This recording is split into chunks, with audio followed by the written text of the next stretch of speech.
Hello everyone, welcome to smart exam study. और आज के इस वीडियो लेक्चर में हम बात करने वाले हैं बेस्ट 30 करंट अफेयर्स की। और ये होंगे 1 से 10 मार्च 2021 तक के, और हिंदी में होंगे ये करंट अफेयर्स, तो बने रहिए आप इस वीडियो में। First question, global anti terrorist watch dog financial action task force FATF जिसको कहते हैं, ने किस देश को जून 2021 तक ग्रे लिस्ट में बनाए रखने का फैसला किया है? तो आंसर इसका पाकिस्तान। तो पाकिस्तान को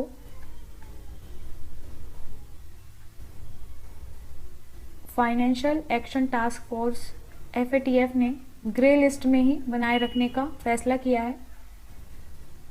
ग्रे लिस्ट में ऐसे देश होते हैं जो आतंकी फंडिंग और मनी लॉन्ड्रिंग के लिए ज़्यादा सक्रिय होते हैं। तो आप इसको याद रखिएगा, पाकिस्तान अभी भी ग्रे लिस्ट में है जून 2021 तक, याद रखिएगा, इंपॉर्टेंट क्वेश्चन है। शून्य भेदभाव दिवस जीरो डिस्क्रिमिनेशन डे निम्न में से किस दिन मनाया जाता है? तो ये मनाया जाता है 1 मार्च को, और इस दिन को महिलाओं की सशक्तिकरण और उनके साथ किसी भी प्रकार के भेदभाव को ना रखते हुए शून्य भेदभाव दिवस मनाया जाता है। महिलाओं के अधिकारों पर बात की जाती है बेसिकली, तो याद रखिएगा इसको, इम्पॉर्टेंट क्वेश्चन है। इस वीडियो लेक्चर में जितने भी 30 क्वेश्चन हैं वो सारे के सारे बहुत ही ज़्यादा इंपॉर्टेंट हैं दोस्तों। तो आप किसी भी एग्ज़ाम के लिए अगर जा रहे हैं तो एक बार इस वीडियो को देखते हुए जाइएगा, आपके 1 या 2 क्वेश्चन संभव है इस वीडियो में से आएंगे ज़रूर। हाल ही में भारतीय क्रिकेट टीम के किस तेज गेंदबाज ने अंतर्राष्ट्रीय और फर्स्ट क्लास क्रिकेट से संन्यास ले लिया है? आंसर इसका R विनय कुमार। तो तेज गेंदबाज हैं ये भारतीय क्रिकेट टीम के, इन्होंने क्रिकेट से संन्यास ले लिया है, फर्स्ट क्लास क्रिकेट और अंतर्राष्ट्रीय क्रिकेट। इंस्टाग्राम पर 100 मिलियन फॉलोअर्स पाने वाले दुनिया के पहले क्रिकेटर निम्न में से कौन बन गए हैं? तो आंसर इसका विराट कोहली। तो 100 मिलियन फॉलोवर हो गए हैं इंस्टाग्राम पर विराट कोहली के, दुनिया के पहले क्रिकेटर बन गए हैं। और 100 मिलियन क्लब में Dwayne Johnson, Cristiano Ronaldo, Neymar, ये सब 100 मिलियन फॉलोअर्स वाले क्लब में हैं, जिसमें विराट कोहली भी शामिल हो गए हैं, याद रखिएगा इसको। निम्न में से किस देश ने अपने पहले आर्कटिक निगरानी उपग्रह को सफलतापूर्वक लॉन्च किया है? तो आंसर इसका रूस। रूस की जो अंतरिक्ष एजेंसी है रोसकॉस्मोस, उसने आर्कटिक निगरानी उपग्रह को सफलतापूर्वक लॉन्च किया है। तो आर्कटिक क्षेत्र में जो भी गतिविधि होगी उस पर निगरानी रखेगा रूस का यह उपग्रह।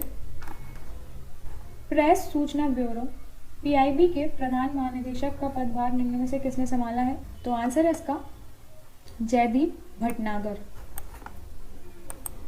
PIB के महानिदेशक। हाल ही में भारत और किस देश ने दोनों देशों के बीच एक हॉटलाइन स्थापित करने के लेकर सहमति की घोषणा की है? तो आंसर इसका चीन। तो इंडिया और चाइना के बीच अब एक हॉटलाइन स्थापित की जाएगी, जिसके माध्यम से जो कम्युनिकेशन है दोनों देशों के बीच उसको बनाया रखा जाएगा, कम्युनिकेशन बनाने की कोशिश की जाएगी। विश्व वन्यजीव दिवस वर्ल्ड वाइल्ड लाइफ डे निम्न में से किस दिन मनाया जाता है? तो ये मनाया जाता है 3 मार्च को, और UNO के द्वारा 2014 से इसको मनाया जा रहा है, तो याद रखिएगा, इंपॉर्टेंट क्वेश्चन है काफ़ी। किस भारतीय पहलवान ने हाल ही में महिलाओं के 53 किलोग्राम वर्ग में स्वर्ण पदक जीता है? तो विनेश फोगाट ने जीता है, याद रखिएगा, वेरी इंपॉर्टेंट क्वेश्चन।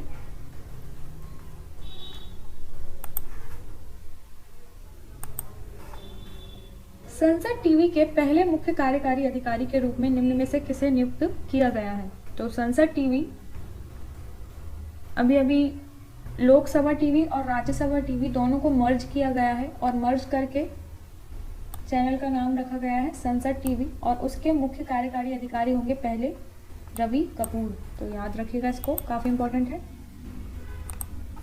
केंद्र सरकार ने साल 2035 तक समुद्री परिवहन क्षेत्र में निम्न में से कितने अरब डॉलर निवेश करने की घोषणा की है? तो आंसर इसका 82 अरब डॉलर।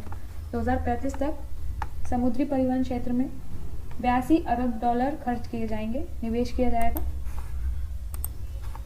हाल ही में किस राज्य सरकार ने निजी क्षेत्र की नौकरियों में 75% राज्य के युवाओं के लिए आरक्षण को मंजूरी प्रदान कर दी है? तो आंसर है इसका हरियाणा। तो हरियाणा ने प्राइवेट जॉब्स में भी वहाँ के ही निवासियों को या युवाओं को आरक्षण दिया है। 75% जो पॉपुलेशन है निजी क्षेत्र की नौकरियों में वो हरियाणा राज्य की ही होनी चाहिए, ये आरक्षण दिया है हाल ही में, याद रखिएगा इसको। श्रीलंका ने कोलंबो बंदरगाह के वेस्टर्न कंटेनर टर्मिनल के विकास करने का ठेका किस देश को दे दिया है? तो आंसर इसका भारत।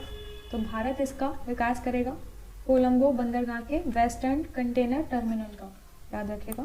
T20 इंटरनेशनल क्रिकेट में युवराज सिंह के बाद लगातार 6 गेंद पर 6 छक्के मारने वाला विश्व का दूसरा खिलाड़ी निम्न में से कौन बन गया है? तो आंसर इसका किरोन पोलार्ड, और त्रिनिदाद के क्रिकेटर हैं ये, याद रखिएगा इसको। हाल ही में किस राज्य ने देश की पहली engineering research and development policy launch की है? काफ़ी ज़्यादा इंपॉर्टेंट क्वेश्चन है।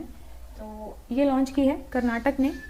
तो देश की पहली engineering research and development policy, R&D policy आपने सुना होगा, लेकिन इसके आगे लगा हुआ है engineering research and development policy. तो ये लॉन्च की है कर्नाटक ने। हाल ही में केंद्रीय स्वास्थ्य एवं परिवार कल्याण मंत्री ने वर्चुअल माध्यम से किस शहर में ग्लोबल बायो इंडिया 2021 के दूसरे संस्करण का उद्घाटन किया है? तो वर्चुअल माध्यम से किया है ग्लोबल बायो इंडिया 2021 का दूसरा चरण दिल्ली में आयोजित होगा, तो याद रखिएगा इसको। आंसर इसका नई दिल्ली। चैंपियंस एंड वेटरन्स समिति का अध्यक्ष निम्न में से किसे नियुक्त किया गया है? तो MC मैरी कॉम को नियुक्त किया गया है समिति का अध्यक्ष चैंपियंस एंड वेटरन्स। भारत सरकार की तरफ से जारी ईज ऑफ लिविंग सूचकांक में 10 लाख से अधिक की आबादी वाले शहरों में कौन सा शहर प्रथम स्थान पर आ गया है? तो आंसर है इसका बेंगलुरु। बेंगलुरु फर्स्ट है 10 लाख से ज़्यादा की आबादी वाले शहरों में। तो वहाँ पर रहने की ज़्यादा अच्छी फैसिलिटी है 10 लाख से ज़्यादा वाले आबादी वाले शहरों में। और 10 लाख से कम की आबादी वाले शहरों की बात करें तो शिमला फर्स्ट पे आता है, तो याद रखिएगा इसको भी। विश्व श्रवण दिवस वर्ल्ड हियरिंग डे निम्न में से किस दिन मनाया जाता है? तो ये मनाया जाता है 3 मार्च को, और 2007 से इसको मनाया जा रहा है वर्ल्ड हियरिंग डे। राष्ट्रीय सुरक्षा दिवस नेशनल सिक्योरिटी काउंसिल डे भी जिसको बोलते हैं, निम्न में से किस दिन मनाया जाता है? तो ये मनाया जाता है 4 मार्च को, राष्ट्रीय सुरक्षा दिवस। तो इस दिन क्या हुआ था? नेशनल सिक्योरिटी काउंसिल NSC की स्थापना हुई थी 1996 में, तो उसी के उपलक्ष्य में राष्ट्रीय सुरक्षा दिवस मनाया जाता है। किस देश की सरकार ने विभिन्न क्षेत्रों में उत्कृष्ट योगदान देने वाले 9 प्रसिद्ध हस्तियों और एक संगठन को सर्वोच्च नागरिक पुरस्कार स्वाधीनता पुरस्कार 2021 प्रदान करने की घोषणा की है? तो स्वाधीनता पुरस्कार ये है बांग्लादेश का सर्वोच्च नागरिक पुरस्कार, तो याद रखिएगा इसको, बांग्लादेश प्रदान करेगा स्वाधीनता पुरस्कार। 9 प्रसिद्ध हस्तियों को और एक संगठन को दिया जाएगा। अंतर्राष्ट्रीय महिला दिवस इंटरनेशनल वुमेंस डे निम्न में से किस दिन मनाया जाता है? तो ये मनाया जाता है 8 मार्च को, काफ़ी ज़्यादा इंपॉर्टेंट है। और इस वर्ष की जो थीम थी वो भी आप याद रखिएगा, चूज़ टू चैलेंज। थीम थी इसकी चूज़ टू चैलेंज। हाल ही में किस देश ने सार्वजनिक जगहों पर बुर्का पहनने पर रोक लगा दी है? तो आंसर इसका स्विट्ज़रलैंड। तो यूरोपीय देश काफ़ी ज़्यादा रोक लगा चुके हैं, स्विट्ज़रलैंड पहला नहीं है, फ्रांस ने सबसे पहले लगाया था 2011 में, तो याद रखिएगा इसको। संयुक्त राष्ट्र की एक रिपोर्ट के अनुसार दुनिया भर में प्रतिवर्ष अनुमानतः कितने प्रतिशत खाद्य उत्पादन बर्बाद हो जाता है? तो आंसर इसका 17%। तो जितना भी प्रोडक्शन होता है फूड का, उसका 17% बर्बाद हो जाता है UN की रिपोर्ट के अनुसार, तो काफ़ी ज़्यादा अमाउंट है ये, याद रखिएगा इसको। नेक्स्ट क्वेश्चन, ग्रामीण भारत की 1 मिलियन महिलाओं की सहायता के लिए गूगल ने किस नए प्लेटफॉर्म को लॉन्च किया है? तो आंसर इसका विमेन विल वेब, याद रखिएगा। तो महिलाओं को प्लेटफॉर्म प्रोवाइड करवाया जाएगा जिसके माध्यम से उद्यमिता के क्षेत्र में उन्हें किस तरीके से काम करना है, स्किल्स सिखाई जाएंगी, तो याद रखिएगा। प्रधानमंत्री नरेंद्र मोदी ने हाल ही में वीडियो कॉन्फ्रेंसिंग के माध्यम से भारत और किस देश के बीच मैत्री सेतु का उद्घाटन किया है? तो मैत्री सेतु काफ़ी ज़्यादा चर्चा में रहा है, याद ही होगा आपको, लेकिन इम्पॉर्टेंट क्वेश्चन है। तो आंसर इसका बांग्लादेश, वेरी वेरी इंपॉर्टेंट। हाल ही में किस राज्य के मुख्यमंत्री ने पार्टी विधायकों की नाराजगी के बाद अपने पद से इस्तीफा दे दिया है? तो आंसर इसका उत्तराखंड। और उत्तराखंड के जो मुख्यमंत्री हैं उन्होंने इस्तीफा दिया है। उत्तराखंड के किस मुख्यमंत्री ने इस्तीफा दिया है? आप हमें कमेंट सेक्शन में आंसर दीजिए। हाल ही में किस देश ने कोविड-19 महामारी से लोगों को बचाने के प्रयासों को बढ़ाने हेतु अपने पहले बड़े टीकाकरण क्लिनिक का उद्घाटन किया है? तो न्यूजीलैंड का है ये क्लिनिक, टीकाकरण वैक्सीन का नाम है क्लिनिक। निम्न में से किस अभिनेता को 19 मार्च 2021 को international federation of film archives द्वारा सम्मानित किया जाएगा? तो आंसर इसका अमिताभ बच्चन।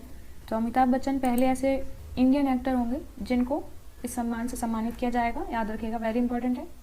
हाल ही में किस देश के प्रधानमंत्री को कैम्ब्रिज एनर्जी रिसर्च एसोसिएट द्वारा वैश्विक ऊर्जा और पर्यावरण नेतृत्व पुरस्कार से सम्मानित किया गया है? तो आंसर है इसका भारत। और भारत के प्रधानमंत्री पीएम मोदी को कैम्ब्रिज एनर्जी रिसर्च एसोसिएट द्वारा वैश्विक ऊर्जा और पर्यावरण नेतृत्व पुरस्कार से सम्मानित किया गया है, याद रखिएगा इसको, वेरी इंपॉर्टेंट। तो ये थे दोस्तों best 30 current affairs, very very important थे ये। तो उम्मीद करते हैं आप इन करंट अफेयर्स को एक बार अच्छी तरह से रिवाइज करके जाएंगे अपने एग्जाम के लिए। बाकी हमारे वीडियो से जुड़ने के लिए हमारे चैनल को सब्सक्राइब कीजिए, बेल आइकन को क्लिक कीजिए और इस वीडियो को लाइक कीजिए, शेयर कीजिए अपने फ्रेंड्स के साथ। मिलते हैं अगले वीडियो में, तब तक के लिए गुड बाय, सी यू।